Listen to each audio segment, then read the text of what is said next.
Are you planning a new development on your land? These are some of the things that you should consider from our agency.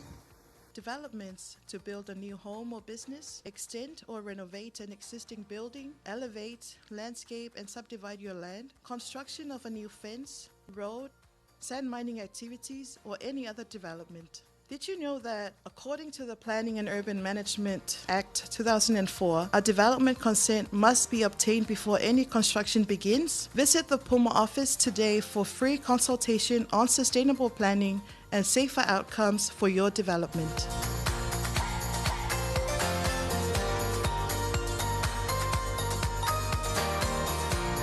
For further information, please contact our Puma office on telephone 21611 or come to our office at level 5 of the Tuiatua Te Puatama Sese'efi building at Songi. O e popo e whaatino ina sa watina e pou lungolo whanua. O nisi ne vai ngai au o ne e silafia. O iei sau fuafuanga e whaatino se atina e fou I lunga o lo whanua. Po o le fausia ina o se fale fou, sua ina po le tanu ina o lo whanua, po le vai ina o lo whanua, fausia ina o se pā, fausia ina po le sua ina o se awala. Po le alava se isi atina e o lo fuafua ina I lunga o ele. E tu sai ma le tu la fono o fuafuanga mpulenga o no fuanga I taulanga duafe ma le wha. E ao na wha matu ina atu se malienga tau atina e. Mai le ofisa o fuafuanga ma pulenga no fuanga I taulanga. A o le ia mata ina so o se atina e lunga o ele. Asia si mai le mātou ofisa mo se whaatartanoanga. Ina ia mauti noa le saunga le mua la wāti nai. E le ngata I le sio manga, ai whaapea fo I le saunga le mua ma le nofo lei. O a inga tua oi. Mo nisi whaamtalanga. Whaafso tai mai le ofisa o fuafuanga mpulenga o nofuanga I taulanga. I le telefoni lua tasi ono tasi. Pesu mai I le fonga whalima. Mauto tui atua te puata msese efi songi. O e popo e whaatino ina sa watina e pou lungolo whanua. O nisi ne vai ngai au o ne e silafia. O iei sau fuafuanga e whaatino se atina e fou I lunga o lo whanua. Po o le fausia ina o se fale fou, sua ina po le tanu ina o lo whanua, po le vai ina o lo whanua. Fatu ia matoi whamalo atu I le mai moa ma le whaafo ia lu tātu o tunu. Malo foi le pale, malo le onusai, malo foi ngā ruenga o lo punu wai ma whita I tunga iai, ia le awa o te tele o lu tātu o tunu. Nei teimi ia le fo tātu li mai wā ia nisi o taranoanga e pei fo yo na whaaturaina le ngata le mai mo mai e le tātou televisi le TV iwa ia ai mai se fo ia o le tātou le tio o le tui pi, le Facebook, whapeho le YouTube ia ma tūlanga fo le tātou porkalame ia e pei o nei. Teimi nei leo ma whatasi ma le sui o le mtanga luenga o ngā luenga whilawa inga ma tina ese ia mai le vaenga le Puma, le fionga ia Sami Tilialo a tina ia Ferretti o le ofisa taitai,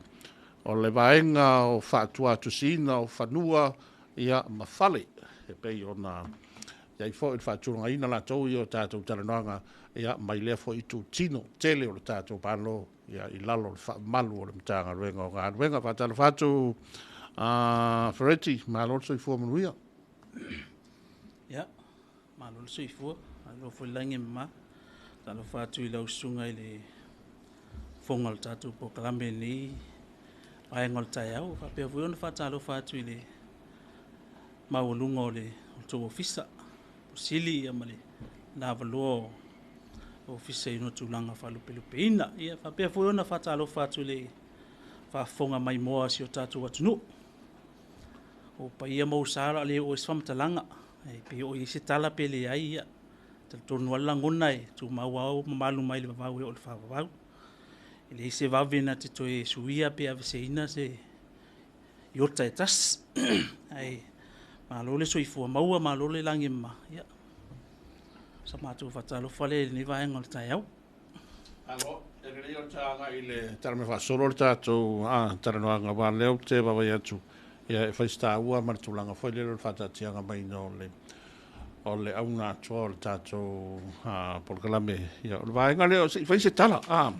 se mai se whamtalanga wa lea e whangasolo le tātou ngā venga lea pei o nei ele tau pitola au ia o le poloketi lea o le whaatulanga ina po le whaingoa ina o me foi o awala ia o le atulanga leo ta o toa nete ia whaftai mo le whafsili ia e wa tele lava ia whaatatonoanga wa ia moana whaatino ia le ngata i le tau foi le tio ia o isi foi le tio ia ma TV ia te lora wa o lau silafia ia le tūlanga a toa ia ma le wha moe foi o le nei foi ngaluenga tele al sio tātou malu ai le atau mau whaupo a ngā whea mata isi whamatalanga pe o le au ngā ma le wha moe o le bloketi le wha atino ai o le mua le wha whaingofie le o fe malanga inga tono sio tātou tunu pe foi o nai ai se la mātou le sa wha saurunga TV o le saule o le tangata ave taxi foi na le su e po fel fale na vili taxi ia fiu ala i le tangata le tamu fai su e fale ia ai ono tūlanga foi na le wha sino pe wha tau ia mel o na fuanga wha sino le la au o le fale o le pā me tūlanga papena ai na wai ai le tatu bloketi le po tatu system le ia ona wha whaingofie lola i ona su e fale la inga tau atua le numero o le fale ia fa pe fu le street name ia whaingofie ala i ona su mos fatita inga ia pe fa pe o le lima fa Molly Street ia na le alu ta fa le su el Molly Street ia ona nga i lola i to tonu o le street le Molly Street ia ona va ai lola i po fel numero na wa le fa tatianga le o mo na fa tatia il fa tino ino lo fa tulanga ma le vai nga o numero ia pe o numero ia even numbers lisi tu ia o numero ia odd numbers lisi tu a faila o le numero le failo ato le lima fa ia fai ngofia la nei lo ia o le even number ia pale numero le ia tasi ala le tu te sila e pa ta fa yesu fai ngofia ai ona va ve maua fo ile le fale o lo maua pe ai anga i tonu le Molly Street le mos fa inga wa la tu tonu le Molly Street e tau atu loa o le lima fale numero ia e ba ai atu la ise numero pe a mata mai le fa val ia lo no winga o le tuna o le la e ba ai mai a nga ia le street e lo tonu wa ia le me lo ia le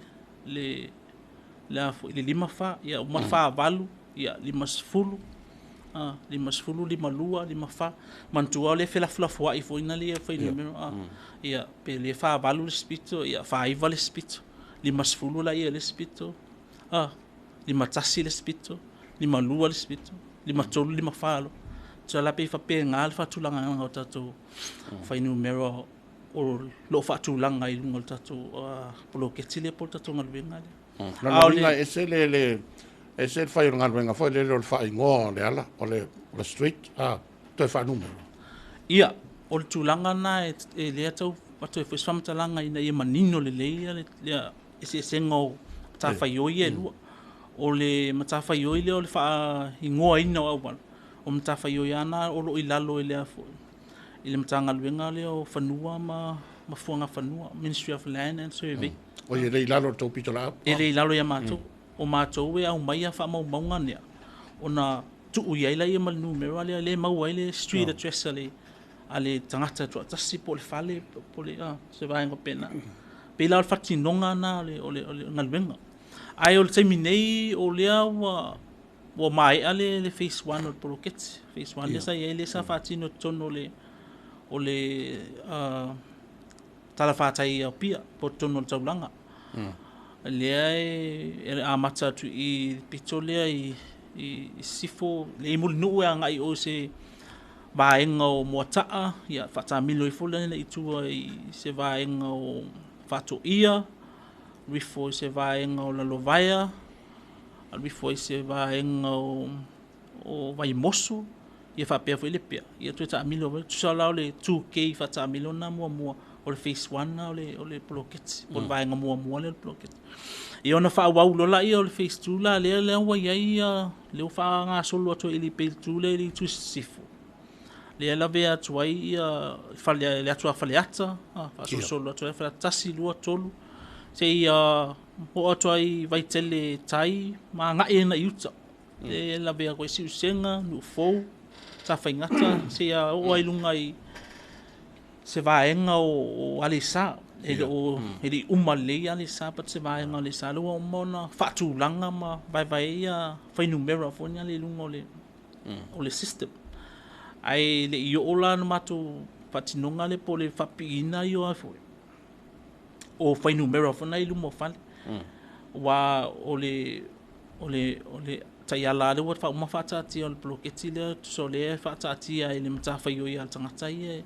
na fa ilo ye yo na numero ai ona tano la yo tangata tu ilu mo na fale pe fa pi ilu mo na pa po na ke te fa ilo ai le numero fona na fa ai ole tulanga na lo ye ta tu bloketi te mini ole o tu na li tuna pe na fo ile alulenga I Cross Island Road alunga ilunga I bawala by lima wo ilunga I malo lei le by area fo ina le wo tele no fo ia fo malo tu wo mo fa tulanga ia numero I tuana fa fel tulanga fo le frechi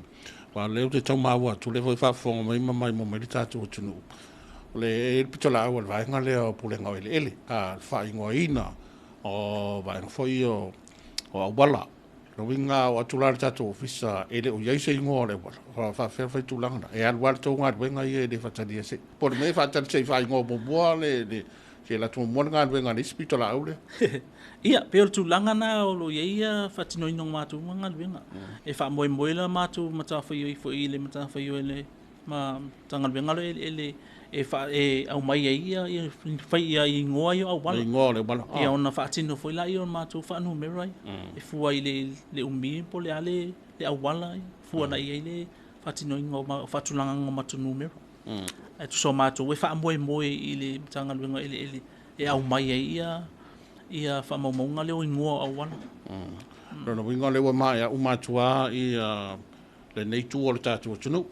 e la vea I makako we ye mugu o mai atu nei tu so le o mai atai nei pe o vai ngale ale sa la vea I le vai mo por face one blockets le wo mo na fa ingoa a wala le foi wo mo foi on fa tu ia po foi na le fa ilo le tu si ilunga ia ingoa a wala ai o le foi wo mo na fa tu langa ma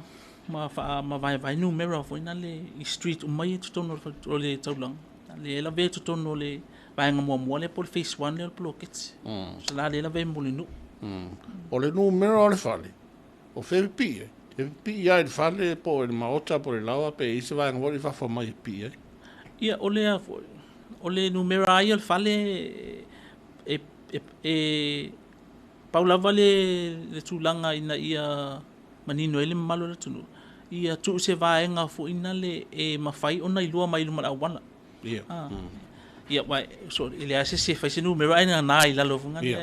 pe o matongo fie pe male o le wingas famtalanga ia a fa pe o luma fale tu iai le a luma fo le pa le awanga o le matou ia fo tuanga o se vaenga fo ina le o le maota ia po le pa fo e tu ia numero ina ia fa ngo fio na lua mai luma na wa fu lai te mia le peno fa mtalanga te mo sola e te me nga ia to ia ta vale ia la via ima ta vale ia su e fo ia po tax ala fa ngo fio na la tu lo po la numero no o e fe tonga fa pe o tu langa na le ina pa pe ina ia tu se va en or fale po le pa ina ia fa ngo fio na lua mai luma na wa ia wala tau fo io nga la po al fai numero fo le e tasia pasia ko le tunu I lo ko numero ia ma se be ore linga ku sa ku ia le na foi maga la tau ia fa ta tia nga o fai numero vai nga yo mai ai pe ne tau danga o se fa fita o foi le wo ko le se numero la se va ia ele o ye tele se fa fita o tele ele o se fa fita o tele o mato fia ngai te mini paule tu langa ona o nai ainga foi na le ona peon bele sa uta o te mo sola o le atu le matafa yoina le ainga e la tu te faia le mafa pipi ina le la tu numero pa wal na o le fa fita o ai wa lo fa pe me ainga ia o ila to e fa alula na sulta la e fai ele ia pa to se vai ngata ua le fa I lo la numero o se tai me fona le tupo I fa lave ma tu lang fa pena ai fa ngofio na maualu mota mai lo tonu le mele ye lo mo fa pe mai ona numero 5 Mulinu Road ia o mai la ia poi la tu mai su e fengo fia ona mau ia vai ale si numero ia fenga tafu na su vai ale la si numero ona fa moe lo la ia lunga le GPS fenga le vai mantua pe o le si vai ngatele na lo o ia tatu polo kiti lo lunga na ele phase 1 le tatu polo kiti o le lunga le Google Maps Google Maps platform so a fa pia la po se fata inga ia e vili mela inga fa pia 5 Mulinu Road ai le o ye se la to numero e ma faila ona su e lungo le Google Maps ne fa nga type 5 o ye le sa o ala ia le mele o ye le 5 Mulinu Road ai pe o tu langa na mo tato le tau fa amata mata tato o le amata mata tato nga luenga mo ilava o se nga luenga fo puse initiative fo tono tato no le foi polokit ia e pe fainga ta ona tato nga ilunga i mea o GPS ma pena pe a fa pi ala sai no fan ia o faingo fie foi ona ilo tonu a me o numero 5 le o numero tolu le pena ia pe o le tulanga na a fa pe ele o yesi numero i nge su elunga le o le GPS o lo winga le to a tau mau atu o ringa benga foi le o to lu bera ila ainga o kule le ainga foi le fai la to nga benga pe fa pi i ruma i pe fa pi i fale o le sa o le ia o le sa nga na vai sa matu piloting mo tonu o le tu keila matu nga i ainga foi na le matu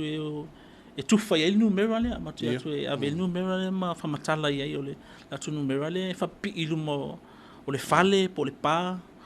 ia tau sanga ele po tau sanga ontu lua umala ia lua vai aso toi saulen matu asa si le o matu fa numero matu mai o la ele pipi ia numero ia tau fa finga tale ele men ia na toi li foi le o le to fa ile polo keti matu fa pia la o mai lo fa pi ia o mato mai foi le fa pi i lumo fa le ai ia na ia ala ai sa matu fa matu fa pi la to numero matu atu ala i num e fisi ai nga sa matu ta o to ai o fiu su ia sa to e mai replace foi nga to replace ai num pila ia o te loanga o le afio anga le tu lo la afio anga vai moso vai nga le sa wele main road te le ai nga na o mo na fa pi mai lunga na to to sign ono le mato ngaluenga sa le mato piloting of ngale na ia e se me afonga le e visible ai le blockets e va te sila en malo la to no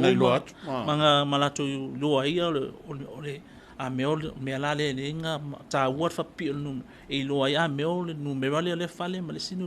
e se foi na le unique ai ngole o le street pe o tu langana ia o le mela nan tupu i numero na ai o te mine o le mato encouraging na ia le malo le tunu a fa pia e finangalo e a foi e fia silafia le la to numero po le ala to street address ia mfai ana na sua tu le ofisa ia pe vilia tu fo ile numero ia na fisilia mo mfai ana tu mai sa o ala to street paul me e fa matala me la tu po fela illa tu fale ya po fe folo illa tu fono io no atu le matu vai e siaki pe mauti no sa ole la tu a inga le la tu ia no tu amata no filo la ia tu e vilima issue ia le la tu numero a ole fausinga ia ma le fa pipi ia ole awa ta tia le ta iala o le blocket e tu ulava ile malo la tu na tu te fa tino ino tu langa le pe ole tu langa le o le ale tu fanga numero e tu fai le fale pe tu fa fanua vai isi ai nga tasi le ai nga o le sila kwa ka e kala ku yo o le sila kwa ka e kala ku yo o le ale le fensa o le tu fanga numero ma na fisi pe ma na fisi le wa mata tu tal tal pa tu le fati no ngai o le blocket e fai fanua sala tasi fanua tasi fo numero fanua le o me sa loto freehold land tasi fanua tasi fo numero a fa pela o le si a inga le si fanua ia o le se fo le la tu numero a faila o le fanua le tasi ai pe fa pe to lua pe to tolu ainga ese le ton e tu ula le faitalia i lato pe mana na o identify mala to ainga e to pe lo to ainga e lua ia fa ni ainga se lua tau fa ngofia a fa pela le fanua le o lua numero mo se fatita inga a o le e finangalo ia paile i luma ese la tu numero ese numero ala faile tu ona tu langa vona ia e faila na mato vai e faila mato va be ia sfulu lua na ia ese fulu lua ia la faile tu sfulu lua la ia paile luma ese fulu lua ia la faile tu ona la pe identify pe fa ese la ua e ui ana tasil fanua a le ua ese le street address pai ese street address la fai pe stai famata langa yo vanga yelo pe na foi la pe o le vai ina le vai ina o fanua a fa pe la o fanua le ia o le sa tu yel numero se fululua mo se fatita inga se fululua Molly Street se fululua Molly Street ia lima tau sanga lumanai ia fa pe ia paile ona fanua si va vai o fanua ia ona va vai lo la ia fanua le la wa lua pis wa lua ia kwa ka eka lo ia pe ia ona apela sfuru lua le o sfuru lua la le o lesi pis le va ia sfuru lua lesi pis le ia tu sa pe fa pe na le no na fa ese senga ina ia unique le street address lunga le address yo se fam talanga le tu langa le no winga nga solo tato nga wenga le wa anga ese tu marcha langa mari nei tal fa tai o pia le wanga e to ita wa wa nga nga e to sifo wa inisio fio anga so lot uporu nei o nga ide mutele sala fai ono no winga nga wenga fori nei e fa numero foi le na o a pia ile tunu a fio ile tunu e lo e maota malawa e le fa pe panga pa povi ma o la sa e vai fa mo ma a le ma la wala sa le si ya ko la pi ma pa povi po e sa le al fisili e pe o tulanga umana o mo na fa tati e tono le finger pocket o pawaia to inga fanua ia e tilo e finger pocket o le fanua le u mia sa o lotu ma le fanua le customary land a faila wo atu le fatulanga o numero I fanua ia le umi sa lotu po fanua falang nu ona shift lola ia fai taunga I fale I fale la ia taitas ole teita la le matuti fanga I ole teita le matuti a mai le afoi I le official o fai numero fa mawina po le stats le fai la ko le fai kaunga fanga le mai le la ko le household points le tu sala wale to fai taua lola I fanua our shift lo ile fale vinga so sala le fale la le mai le house ele sensor po le stats o le fale mautu ale po le fale le tasir ainga ia wa tasir e si ainga tasir fale ala il fale o le spito fa se tu lo ale fa fon ia pe iPad ele la numero fale o le tafa po fa se ele al fale le tasir pe o le main fale le o la il numero pe fa pele wo tu le fa tu langa fa numero o ile I fanua fa langa nu ele to fa ia la fanua our shift lo I fale malo ia ole mai tau mai male mai mo mai na tatu tunu nei foi vai nga tatu por kala me fanga solo ia fa pe foi tatu tala noanga e tu lo nai ia nisi foi o blocketi mani so atina ia o lo fanga solo inga ruenga tatu malo e pei ona iai ia ngā ruenga a le mtanga ruenga o ngā ruenga maise e o le tutino nei marwaenga nei le puma ia e pei ona fatasi mai da fionga ia sami tirialo ia mai le waenga foi o le puma te lo le maua se isi avanoa I stay no luma ia fatasi atu le fionga sami ia maise o le mai mo mai o tatu tunu tatu toi whairai ia maruia tele ia la sanga whauau matiu te whanga solo ole nei foi aso ina e po patino ina so atina e po lungo lo fanua o nisi ne vai na ya o e silafia O iei sau fuafuanga e whaatino se atina e fou I lunga o lo whanua. Po le fausia ina o se fale fou, sua ina po le tanuina o lo whanua. Po le vai ina o lo whanua, fausia ina o se pā, fausia ina po le sua ina o se awala. Po le alava se isi atina e o lo fuafua ina I lunga o ele. E tu sai ma le tu la fono o fuafuanga mpulenga o no fuanga I taulanga duafe ma le wha. E ao na wha mitu ina atu se malienga tau atina e. Mai le ofisa o fuafuanga ma pulenga no fuanga I taulanga. A o le ia mata ina so o se atina e lunga o ele. Asia si mai le mata o ofisa mo se whaatartanoanga. Ina ia mauti noa le saunga le mua la watina. E le ngata I le sio manga, ai whaapea fo I le saunga le mua ma le nofo lei. O a inga tua oi. Monisi whaamtalanga. Whaafso tai mai le ofisa o fuafuanga mpulenga o no fuanga I taulanga. I le telefoni lua tasi ono tasi.